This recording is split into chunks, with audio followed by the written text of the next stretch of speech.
नमस्कार, आपण पाहत आहे भांडा फोड न्यूज. एका दमात भ्रष्टाचारी कोमात.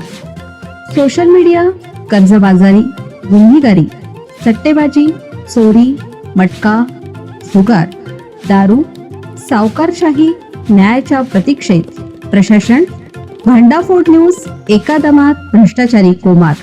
कोल्हापूर वैभववाडी रेल्वेसाठी 3,244 कोटींची तरतूद. सोमवारपासून भूसंपादन. मंत्री नितेश राणेंनी दिली माहिती. केंद्रीय अर्थसंकल्पात कोकणच्या सर्वांगीण विकासासाठी भरीव तरतूद करण्यात आली. प्रलंबित कोल्हापूर वैभववाडी रेल्वे मार्गासह मच्छीमार आणि बागायतदारांच्या उन्नतीसाठी ठोस पावलं उचलण्यात आली, अशी माहिती सिंधुदुर्गचे पालकमंत्री नितेश राणे यांनी दिली.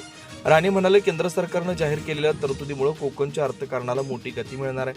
विशेषतः कोल्हापूर वैभववाडी या 6,500 कोटींच्या रेल्वे प्रकल्पासाठी केंद्र आणि राज्य सरकार 50% खर्च उचलणार आहे. 3,244 कोटींची तरतूद करण्यात आली. या मार्गाच्या भूसंपादनाची प्रक्रिया 9 फेब्रुवारीपासून सुरू करण्याचं नियोजन असून 2028 पर्यंत हा प्रकल्प पूर्ण करण्याचं उद्दिष्ट ठेवण्यात आलंय. हा मार्ग कोकणला थेट पश्चिम महाराष्ट्राशी जोडून व्यापाराचं नवं दालन उघडेल.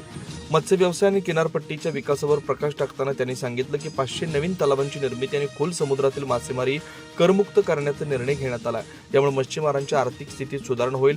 तसेच नारळ संवर्धन योजनेच्या माध्यमातून फळ उत्पादनाला नवी दिशा मिळणार आहे. बागायतदारांचं दरडोई उत्पन्न वाढवण्यावर भर दिला जाणार आहे. पर्यटन वाढीसाठी जलवाहतूक आणि सी प्लेन निर्मितीसाठी विशेष तरतूद करण्यात आली. माजी केंद्रीय मंत्री नारायण राणे यांनी दिलेल्या सततच्या पाठपुराव्यामुळे हे प्रकल्प मार्गी लागत असल्याचं त्यांनी नमूद केलंय. रेल्वे प्रकल्पाचा वेग. तरतूद 3,244 कोटी रुपये. भूसंपादन 9 फेब्रुवारीपासून प्रक्रियेला प्रारंभ. लक्ष्य 2028 पर्यंत रेल्वे धावणार. मच्छीमारांना दिलासा. मासळी साठवणुकीसाठी पुरवठा साखळी मजबूत करणार. 500 नवीन मत्स्य तलावांच्या निर्मितीला मंजुरी.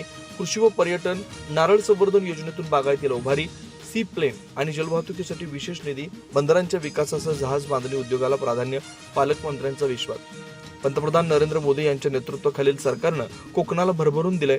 पुढील 4 वर्षात या प्रकल्पांच्या अंमलबजावणीमुळे कोकणच्या अर्थव्यवस्थेचा कायापालट होईल आणि स्थानिकांना रोजगाराच्या मोठ्या संधी उपलब्ध होतील.